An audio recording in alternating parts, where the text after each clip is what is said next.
दोस्तों, स्वागत है आपका आज के मुख्य समाचार में, जिसमें सबसे बड़ी खबर में हम आपको बताएंगे कि खुशी और गर्व की बात, प्रधानमंत्री मोदी ने मैथ्स ओलंपियाड 2024 में भारत के रिकॉर्ड प्रदर्शन की सराहना की। दूसरी बड़ी खबर में हम आपको बताएंगे, राजनाथ सिंह ने सर्वदलीय बैठक में विपक्षी दलों को दी नसीहत, प्रधानमंत्री के भाषण के समय सदन में हंगामा और व्यवधान उचित नहीं। तीसरी बड़ी खबर में हम आपको बताएंगे, सीएम धामी का ऐलान, अग्निवीरों को देंगे आरक्षण, जरूरत पड़ी तो बनाएंगे कानून। चौथी बड़ी खबर में हम आपको बताएंगे, मोदी सरकार की बढ़ेगी और ताकत, इस दल के एनडीए में शामिल होना लगभग तय है। पांचवी खबर में हम आपको बताएंगे, जम्मू में आतंकियों से निपटने को सेना ने तैयार किया प्लान, इलाके में तैनात किया 500 पैरा कमांडो।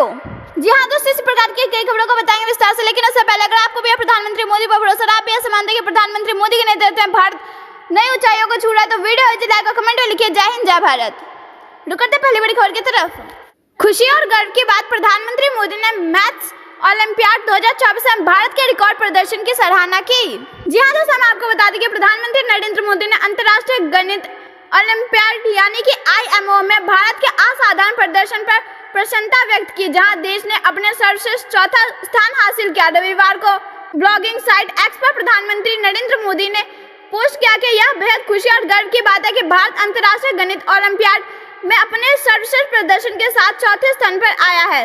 प्रधानमंत्री द्वारा पोस्ट में लिखा गया कि हमारे दल ने 4 स्वर्ण और 1 रजत पदक जीता है। यह उपलब्धि कई अन्य युवाओं को प्रेरित करेगी और गणित को और भी लोकप्रिय बनाने में मदद करेगी। भारत की 6 सदस्यीय छात्र टीम ने अंतर्राष्ट्रीय गणित ओलंपियाड यानी IMO 2024 में अपना सर्वश्रेष्ठ प्रदर्शन किया है। यूनाइटेड किंगडम के साथ ही आयोजित 65वें IMO में भारतीय टीम ने 4 स्वर्ण पदक, 1 रजत पदक और 1 सम्मानजनक उल्लेख प्राप्त करके विश्व स्तर पर चौथा स्थान प्राप्त किया। 2024 तक भारत के पिछले सर्वश्रेष्ठ IMO 1998 और IMO 2001 में 7वीं रैंक थी। इससे पहले दिन में प्रधानमंत्री नरेंद्र मोदी ने देशवासियों को गुरु पूर्णिमा के पावन पर्व की शुभकामना दी। दोस्तों, अगर आप यह मानते हैं कि प्रधानमंत्री मोदी के नेतृत्व में भारत विश्व स्तर पर लहरा रहा है, तो वीडियो लाइक और कमेंट अपनी राय जरूर बताइए। रुकते हैं अगली बड़ी खबर की तरफ। राजनाथ सिंह ने सर्वदलीय बैठक में विपक्षी दलों को दी नसीहत, पीएम के भाषण के समय सदन में हंगामा और व्यवधान उचित नहीं। जी हाँ दोस्तों, हम आपको बता दें कि संसद के बजट सत्र से पहले सरकार द्वारा बुलाई गई सर्वदलीय बैठक में रक्षा मंत्री राजनाथ सिंह ने विपक्षी दलों को नसीहत देते हुए कहा कि पिछले सत्र में प्रधानमंत्री नरेंद्र मोदी के भाषण पर दोनों सदन लोकसभा और राज्यसभा में विपक्षी दलों ने जो हंगामा और व्यवधान किया था, वह संसदीय परंपरा के लिए उचित नहीं था। केंद्रीय संसदीय कार्य मंत्री किरण रिजिजू ने सर्वदलीय बैठक के समापन के बाद बताया कि संसद को सुचारू ढंग से चलाना सरकार के साथ साथ विपक्ष की भी जिम्मेदारी है। उन्होंने बताया कि राजनाथ सिंह ने सभी राजनीतिक दलों से संसद को सुचारू ढंग से चलने देने की अपील करते हुए कहा कि पिछले सत्र में प्रधानमंत्री नरेंद्र मोदी के भाषण के दौरान लोकसभा और राज्यसभा में विपक्षी दलों ने जो हंगामा व्यवधान किया था, वह संसदीय परंपरा के लिए ठीक नहीं था। अब प्रधानमंत्री बोलते हैं तो सदन और देश को सुनना चाहिए। कोई भी सांसद जब बोलते हैं तो उनको सुनना चाहिए। किरण रिजिजू ने बताया कि सर्वदलीय बैठक में भाजपा को मिलाकर कुल 44 राजनीतिक दलों से 55 नेता शामिल हुए। नेताओं ने बजट सत्र को लेकर कई अच्छे सुझाव भी दिए। दोस्तों, अगर आप ऐसा मानते हैं कि आने वाले बजट में देशवासियों के लिए आने वाली कई अहम खुशखबरियां, तो वीडियो लाइक और कमेंट अपनी राय जरूर बताइए। रुकते अगली बड़ी खबर की तरफ। जम्मू में आतंकियों से निपटने को सेना ने तैयार किया प्लान, इलाके में तैनात किया 500 पैरा कमांडो। जी हाँ दोस्तों, हम आपको बता दें कि आतंकियों ने पिछले कुछ वक्त में जम्मू के कई इलाकों को निशाना बनाया। आतंकियों ने करीब 1 दशक बाद कश्मीर की घाटी के बजाय जम्मू के पहाड़ी इलाकों में हमले किए हैं। जम्मू इलाके में घुसपैठ कर चुके आतंकियों से निपटने के लिए सेना के जवानों की तादाद बढ़ा दी गई है और इलाके में 500 पैरा कमांडो तैनात किए हैं। सेना के सूत्रों ने बताया कि भारतीय सेना अब आतंकवादियों से निपटने के लिए जम्मू क्षेत्र में अपने सैनिकों को फिर से तैनात कर रही है। भारतीय सेना ने इस क्षेत्र में प्रशिक्षित आतंकवादियों की तलाश के लिए लगभग 500 पैरा कमांडो तैनात किए। जम्मू क्षेत्र में सक्रिय सभी आतंकवादी ज्यादातर पाकिस्तानी जो अपने स्थानीय गाइड और सपोर्ट सिस्टम के साथ काम कर रहे हैं। ये आतंकी जम्मू क्षेत्र में आतंकवाद को फिर से खड़ा करने के लिए इस क्षेत्र में काम कर रहे हैं। सूत्रों ने बताया कि इलाके में 2 से 3 आतंकवादियों वाले छोटे छोटे ग्रुप में 50 से आतंकवादी स्थानीय लोगों की मदद से काम कर रहे हैं। सूत्रों ने कहा कि क्षेत्र में सेना और अन्य सुरक्षा एजेंसी अब घुसपैठ और प्रयासों से निपटने के लिए क्षेत्र में अपनी खुफिया और काउंटर टेरर ग्रिड को मजबूत कर रही है। अब क्षेत्र में अंतर्राष्ट्रीय सीमा पर घुसपैठ की कोशिशों की जांच की जा रही है, जिससे काउंटर टेररिस्ट ग्रिड के दूसरे स्तर को मजबूत करने पर ध्यान केंद्रित किया जा रहा है। दोस्तों अगर आप ऐसा मानते हैं कि भारत की सेना एक एक आतंकवादी को चुन चुन कर करेगी सफाया तो वीडियो जिला को कमेंट लिखिए। जय हिंद जय भारत। प्रधानमंत्री मोदी को बधाई। प्रधानमंत्री ने एक्स पर लहराया परचम तो एलन मस्क भी हुए गदगद। जी हां दोस्तों, हम आपको बता दें कि प्रधानमंत्री नरेंद्र मोदी दुनिया भर के नेताओं में सोशल मीडिया प्लेटफॉर्म एक्स के बादशाह हैं। प्रधानमंत्री मोदी अब दुनिया में सबसे अधिक फॉलो किए जाने वाले नेता है। इस बीच मशहूर अरबपति और एक्स के मालिक एलन मस्क ने प्रधानमंत्री मोदी को एक्स पर दुनिया में सबसे अधिक फॉलोअर वाले नेता बनने पर बधाई दी है। हम आपको बता दें कि प्रधानमंत्री नरेंद्र मोदी के एक्स अकाउंट पर 10 करोड़ से अधिक फॉलोअर हो गए हैं। टेस्ला के सीईओ एलन मस्क ने टैग कर प्रधानमंत्री नरेंद्र मोदी को सोशल मीडिया मंच एक्स पर दुनिया के सबसे ज्यादा फॉलोअर वाले नेता बनने पर शुक्रवार को बधाई दी। एलन मस्क ने एक्स पर एक पोस्ट में कहा कि प्रधानमंत्री नरेंद्र मोदी को दुनिया में सबसे ज्यादा फॉलो किए जाने वाले नेता बनने पर बधाई। सोशल मीडिया मंच एक्स पर 10 करोड़ फॉलोवर होने पर प्रधानमंत्री नरेंद्र मोदी ने एक पोस्ट में कहा था कि एक्स पर 10 करोड़ फॉलोवर इस जीवंत माध्यम पर आकार और चर्चा, बहस, अंतर्दृष्टि, लोगों के आशीर्वाद, रचनात्मक आलोचना तथा बहुत कुछ का हिस्सा बनकर खुश हूँ। भविष्य में भी इसी प्रकार से लोगों से जुड़े रहने को उत्सुक हूँ। दोस्तों अगर आपको भी प्रधानमंत्री मोदी पर भरोसा तो वीडियो लाइक और कमेंट अपनी राय जरूर बताइए। बड़ी खबर की तरफ पाकिस्तान ने फिर आग दिखाई तो मारक प्रहार करेगी सेना की एविएशन कोर, दुश्मन के हर चाल पर रहती है पैनी नजर। जी हाँ दोस्तों, हम आपको बता दें कि कारगिल युद्ध के दौरान अग्रिम मोर्चे पर लड़ रहे सैनिकों के लिए रसद की आपूर्ति करने वाली भारतीय सेना की एविएशन कोर अब आक्रामक भूमिका में आ चुकी है। पाकिस्तान ने फिर आग दिखाई तो यह घायलों को निकालने और तोपखानों पहुंचने के साथ यह हेलीकॉप्टर दुश्मन के ठिकानों पर मिसाइल बरसाने से नहीं चूकेंगे। कारगिल के 25 साल के बाद अब सेना की एविएशन कोर लद्दाख में कई गुना मजबूत हो चुकी है। भारतीय सेना के बड़े में एडवांस हेलीकॉप्टर लांसर एवं रुद्र अब दुश्मन पर मारक प्रहार करने की इसकी क्षमता रखते हैं। निकट भविष्य में कोर में शामिल हो रहे AH-64E अपाचे लड़ाकू हेलीकॉप्टर भविष्य की चुनौती के संदर्भ में हमारी तैयारियों को मजबूती देगा। सेना ने जोधपुर में अपना पहला अपाचे अटैक स्क्वाड्रन बनाया है। 1999 के कारगिल युद्ध के दौरान दुश्मन की गोलीबारी के बीच कोर के साहसी पायलटों ने 18,000 फीट ऊंची चोटी पर 2500 से अधिक उड़ानें भरी थी। ये हेलीकॉप्टर हर समय दुश्मन की निगरानी में भी रहते हैं। दोस्तों अगर आपको भी भारत की सेना पर भरोसा, आप भी ऐसा मानते हैं कि भारत की सेना एक एक आतंकवादी को चुनकर मारेगी तो वीडियो लाइक और कमेंट अपनी राय जरूर बताइए। बड़ी खबर की तरफ समंदर में बढ़ेगी भारत की ताकत, एडवांस जहाजों का बेड़ा रखेगा दुश्मन पर नजर, सरकार खर्च करेगी 70,000 करोड़। जी हाँ दोस्तों, हम आपको बता दें कि भारतीय नौसेना दिनों दिन आधुनिक होती जा रही है और इसमें सबसे बड़ा हाथ रक्षा मंत्रालय का है। मंत्रालय लगातार नौसेना को एक से एक बढ़कर अत्याधुनिक जहाज मुहैया करा रहा है ताकि दुश्मन से लोहा किया जा सके। इसी कड़ी में रक्षा मंत्रालय भारतीय नौसेना के लिए नए वॉरशिप या युद्धपोतों निर्माण के लिए 70,000 करोड़ रुपए का बड़ा कॉन्ट्रैक्ट देने वाला है। एक रिपोर्ट के मुताबिक वर्तमान में नौसेना के लिए नीलगिरी क्लास के जहाजों का निर्माण किया जा रहा है। इसी सीरीज को आगे बढ़ाते हुए इन अत्याधुनिक युद्धपोतों का भी निर्माण किया जाएगा।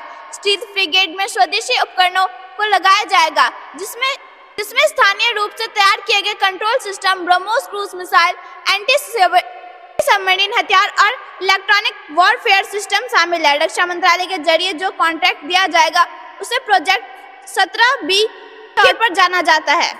बताया कि प्रोजेक्ट 17B के तहत युद्धपोतों के निर्माण का कॉन्ट्रैक्ट हासिल करने वालों में सरकार के स्वामित्व वाले 2 शिपयार्ड्स आगे है। इसमें एक मझगांव डाक यार्ड्स लिमिटेड और दूसरा गार्डन रिच बिल्डर्स या इंजीनियर्स है। दोनों यार्ड वर्तमान के प्रोजेक्ट 17A के तहत फ्रिगेट का निर्माण कर रहे हैं। दोस्तों अगर आप ऐसा मानते हैं कि भारत की बढ़ती ताकत देख दुश्मनों के छूटेंगे पसीने तो वीडियो लाइक और कमेंट अपनी राय जरूर बताइए। अगली खबर की तरफ राजौरी में दिखे संदिग्धों की हलचल, पिछले कुछ दिनों से दिख रही गतिविधि, जवानों ने तेज किया सर्च अभियान। जी हाँ दोस्तों, हम आपको बता दें कि जम्मू कश्मीर के राजौरी जिले के नसौर को एक स्थानीय महिला द्वारा 3 संदिग्ध देखे जाने के बाद सेना एवं पुलिस ने बड़े पैमाने पर तलाशी अभियान चलाया जो देर शाम तक लगातार जारी रहा। हालांकि सुरक्षा बलों को अभी तक कोई सफलता नहीं मिली है। जानकारी के अनुसार नौशहर के कलाल क्षेत्र में एक स्थानीय महिला ने पुलिस एवं सेना को सूचित किया कि गांव में 3 संदिग्ध देखे गए जिनके पास बड़े बड़े बैग मौजूद है, सूचना मिलते ही सेना एवं पुलिस के जवानों ने पूरे क्षेत्र को घेर कर तलाशी अभियान शुरू कर दिया है। सुरक्षा बलों के जवान जंगल के साथ ही लोगों के घरों को भी तलाशी ले रहे हैं। हम आपको बता दें कि 2 दिन पहले नसौर के ही ढनका क्षेत्र में पूर्व सैनिक ने 3 संदिग्ध देखे थे, जिसके बाद उसने पुलिस को सूचित किया था। सेना एवं पुलिस के जवानों ने 2 दिनों तक अपना अभियान जारी रखा, लेकिन संदिग्धों का कोई सुराग नहीं मिल पाया। अब कराल क्षेत्र में संदिग्ध देखे जाने के बाद लोगों में डर का माहौल बना हुआ है। दोस्तों, अगर आप यह मानते हैं कि भारत की सेना एक आतंकियों को चुनकर करेगी सफाया, तो वीडियो जलाएगा, कमेंट अपनी राय जरूर बताइए। रुक तक बड़ी खबर की तरफ।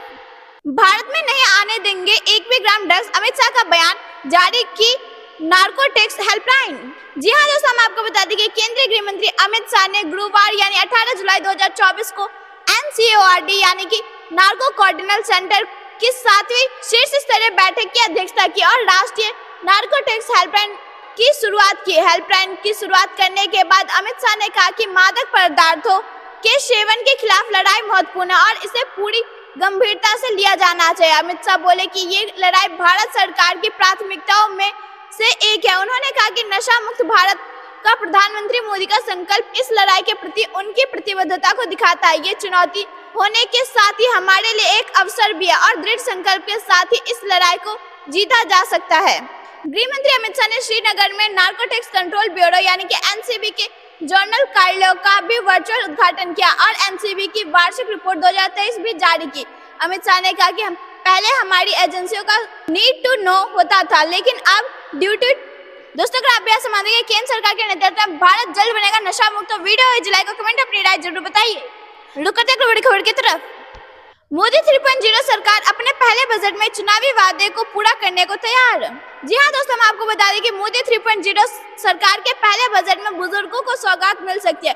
सूत्रों का दावा है कि पहले बजट में ही चुनावी वादे को पूरा करने की तैयारी है, जिसमें 70 साल से अधिक उम्र के बुजुर्गों को आयुष्मान भारत योजना के तहत लाकर 5 लाख रुपए के स्वास्थ्य बीमा का कवरेज दिया जाएगा। सूत्रों की माने तो इस बार हेल्थ बजट में खास बढ़ोतरी होने की उम्मीद है तथा यह 1 लाख करोड़ रुपए का आंकड़ा पार कर सकता है। फरवरी में पेश हुए अंतरिम बजट में इस मद में 90,000 करोड़ का आवंटन किया गया था, जो कुल बजट तकरीबन 2% के करीब होता है। हेल्थ बजट के फोकस आयुष्मान भारत के तहत स्वास्थ्य बीमा का कवरेज बढ़ाने के अलावा अंतरिम बजट में घोषित किशोरियों के लिए सर्वाइकल कैंसर के टीकाकरण योजना के क्रियान्वयन, टीकाकरण से छूट रहे प्रवासी श्रमिकों के बच्चों के टीकाकरण, वन हेल्थ, मेडिकल शिक्षा और स्वास्थ्य अनुसंधान पर मुख्य फोकस रहने की संभावना है। दोस्तों, अगर आप ऐसे मानते हैं कि एक-एक करके सभी चुनावी वादे पूरा कर रही है मोदी सरकार, तो वीडियो है जलाएगा, कमेंट अपनी राय जरूर बताइए। बड़ी खबर की तरफ। कांवड़ यात्रा पर योगी सरकार का बड़ा आदेश, रूट के हर दुकान पर नाम पहचान लिखनी ही होगी। जी हाँ दोस्तों, हम आपको बता दें कि सीएम योगी आदित्यनाथ ने कांवड़ यात्रियों के लिए बड़ा कदम उठाते हुए पूरे उत्तर प्रदेश में कांवड़ मार्गों पर खाने पीने की दुकान पर नेम प्लेट लगाने का आदेश दिया है। आदेश में साफ कहा गया है कि हर हाल में दुकानों पर संचालक मालिक का नाम लिखना होना चाहिए। इसके साथ ही उसे अपनी पहचान के बारे में बताना होगा। दरअसल उत्तर प्रदेश की तरफ से यह फैसला कांवड़ यात्राओं की आस्था की सुचिता बनाए रखने के लिए लिया गया है। साथ ही हलाल सर्टिफिकेशन वाले प्रोडक्ट बेचने वालों पर भी कार्रवाई की जाएगी। अब तक ये फैसला मुजफ्फरनगर जिले तक सीमित था, लेकिन अब राज्य सरकार के आदेश पर पूरे राज्य में लागू होगा। इस पर राजनीति भी शुरू हो गया है। विपक्ष ने दोस्तों, अगर आप भी ऐसा मानते हैं कि योगी सरकार के नेतृत्व में कांवड़ यात्राओं के लिए क्या गया सुरक्षा के पुख्ता इंतजाम, तो वीडियो जलाकर कमेंट अपनी राय जरूर बताइए। बड़ी खबर की तरफ। प्रधानमंत्री मोदी, अमित शाह, राजनाथ सिंह 1 घंटे चली CCS की मीटिंग, आतंकियों पर कड़े प्रहार की तैयारी। जी हाँ दोस्तों, हम आपको बता दें कि राष्ट्रीय राजधानी दिल्ली में कैबिनेट सुरक्षा मामलों की समिति CCS की अहम बैठक हुई। इस मीटिंग में बड़े चेहरे शामिल हुए। बैठक में प्रधानमंत्री नरेंद्र मोदी, गृह मंत्री अमित शाह, रक्षा मंत्री राजनाथ सिंह, वित्त मंत्री निर्मला सीतारमण और सीनियर अधिकारी मौजूद थे।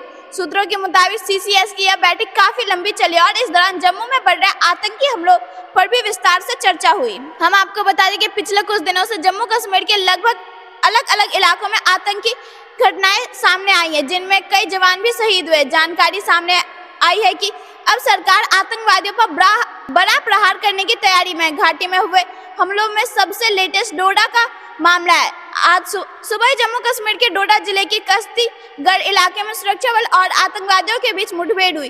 घाटी में आतंकी एक बार फिर सक्रिय हो गए।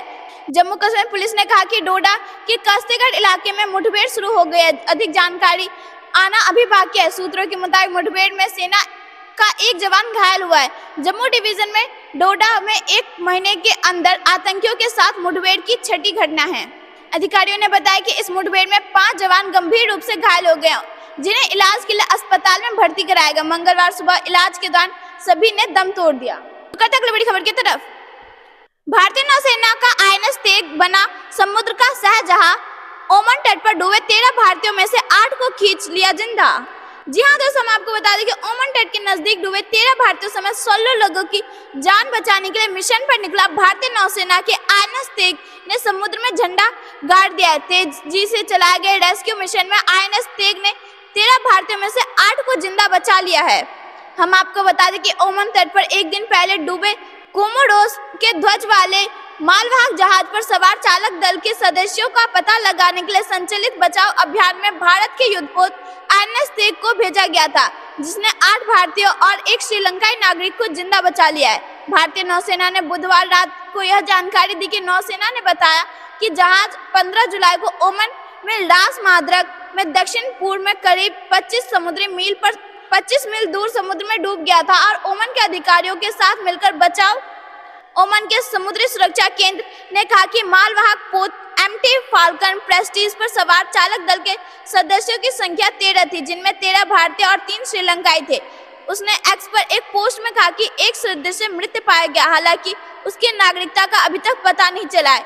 उसने कहा कि प्रेस्टीज फाल्कन पर सवार चालक दल के 10 सदस्यों का पता चल गया, जिनमें 9 जीवित मिला और एक सदस्य मृत मिला। दोस्तों, अगर आपको भी भारत की सेना पर भरोसा तो वीडियो को कमेंट लिखे जय हिंद जय भारत। रुकते अगली बड़ी खबर की तरफ, जम्मू कश्मीर के कुपवाड़ा में सुरक्षा बल और आतंकियों के बीच मुठभेड़ जारी। जवानों ने 2 दहशतगर्दों को किया ढेर। जी हाँ दोस्तों, हम आपको बता के देखिए डम्मू संभाग के डोडा के बाद अब उत्तरी कश्मीर के कुपवाड़ा में सुरक्षा बल और आतंकियों के बीच मुठभेड़ शुरू हो गए। कुपवाड़ा के अंतर्गत नियंत्रण रेखा के पास कैरन सेक्टर में जवानों ने 2 आतंकियों को मार गिराया। इससे पहले जम्मू के डोडा के अंतर्गत कश्तीगढ़ में भी सुरक्षा बलों का सामना आतंकियों से हुआ था। लक्षद्वीप में 2 सैन्य हवाई क्षेत्र बनाएगा भारत, केंद्र ने दी मंजूरी। चीन की बढ़ती गतिविधियों पर रखेगा नजर। जी हाँ दोस्तों, हम आपको बता दें कि भारत अपनी रक्षा क्षमताओं को तूफानी रफ्तार देने जा रहा है। लिहाजा भारत सरकार ने एक उच्च स्तरीय बैठक के दौरान लक्षद्वीप में 2 सैन्य वायु क्षेत्र यानी कि मिलिट्री एयरफील्ड बनाने को मंजूरी दे दी है। केंद्र शासित प्रदेश लक्षद्वीप समूह के आखिरी द्वीप मिनिकॉय और भारत के पश्चिमी क्षेत्र अरब सागर के अगाती द्वीप के मौजूदा मिलिट्री एयरफील्ड को विस्तार करेंगे। इस समुद्री क्षेत्र में चीनी गतिविधियों के बढ़ते गतिविधियों को देखकर भारत सरकार ने यह फैसला लिया है। रक्षा सूत्रों के अनुसार रक्षा मंत्रालय के नेतृत्व में तीनों सेनाओं ने यह प्रस्ताव रखा था, जिसे गुरुवार को केंद्र सरकार की एक उच्च स्तरीय बैठक में हरी झंडी दे दी गई। दोहरे उद्देश्य वाले इन मिलिट्री एयरफील्ड का सैन्य उपयोग के साथ ही वाणिज्यिक उपयोग भी होगा। यहाँ सभी तरह के युद्धक और मालवाहक विमानों के साथ ही यात्री विमान भी उड़ान भर सकेंगे। इसके अलावा भारतीय वायुसेना इस क्षेत्र में लंबी दूरी के ड्रोन का भी इस्तेमाल करेगी। भारतीय वायुसेना इस प्रोजेक्ट का नेतृत्व करेगी। यहाँ पर सैन्य समागम देखा जा सकेगा, जिसमें तीनों सेनाओं के साथ ही भारतीय तटरक्षकों की भी भागीदारी होगी। मौजूदा प्रस्ताव के अनुसार भारतीय वायुसेना पड़ोसी देश मालदीव के निकट स्थित लक्षद्वीप के आखिरी द्वीप मिनिकॉय में संचालित अभियानों का नेतृत्व करेगी। मिनिकॉय स्थित एयरपोर्ट से भारतीय रक्षा बलों की सैन्य क्षमता तो बढ़ेंगी ही, उन्हें अरब सागर और विस्तृत निगरानी करने का अवसर मिलेगा। सरकार की योजना के तहत इस क्षेत्र में पर्यटन को भी बढ़ावा दिया जाएगा। दोस्तों, अगर आप यह मानते हैं कि भारत की बढ़ती ताकत एक चीन और पाकिस्तान के छूटेंगे पसीना, तो वीडियो जलाएगा, कमेंट में अपनी राय जरूर बताइए। रुकते अगली बड़ी खबर की तरफ, मॉनसून सत्र में 6 नए विधेयक पेश करेगी सरकार। लोकसभा अध्यक्ष ने कार्य मंत्रणा समिति का किया गठन। जी हाँ दोस्तों, हम आपको बता दें कि अगले सप्ताह शुरू होने वाले संसद के मॉनसून सत्र के दौरान आपदा प्रबंधन कानून में संशोधन समेत 6 नए विधेयक पेश किए जाएंगे। लोकसभा सचिवालय द्वारा जारी बुलेटिन में इन विधेयकों की सूची प्रकाशित की गई। वित्त मंत्री निर्मला सीतारमण मंगलवार को केंद्रीय बजट पेश करेंगी। वित्त विधायक के साथ ही सूचीबद्ध अन्य विधेयकों में भारतीय वायुयान विधेयक 2024, बॉयलर विधेयक, काफी संवर्धन और विकास विधेयक और रबर विधेयक शामिल है। इस बीच लोकसभा अध्यक्ष ओम बिरला ने संसदीय एजेंडा तय करने वाली कार्य मंत्रणा समिति का भी गठन कर दिया है। लोकसभा अध्यक्ष की अध्यक्षता वाली समिति में सुदीप बंदोपाध्याय, पीपी चौधरी, लव कुश देवरालू, निशिकांत दुबे, गौरव गोगोई, संजय जायसवाल, दिलेश्वर कामत, प्रतिहरि मेहताब, दयानिधि मारना, बैजंता पांडा और वन सावंत, के सुरेश, अनुराग ठाकुर और लालजी वर्मा सदस्य बने हैं। दोस्तों, अगर आप यह समझते हैं कि इस मानसून सत्र में लिए जाएंगे देशवासियों के हित में कई अहम फैसले तो वीडियो लाइक और कमेंट अपनी राय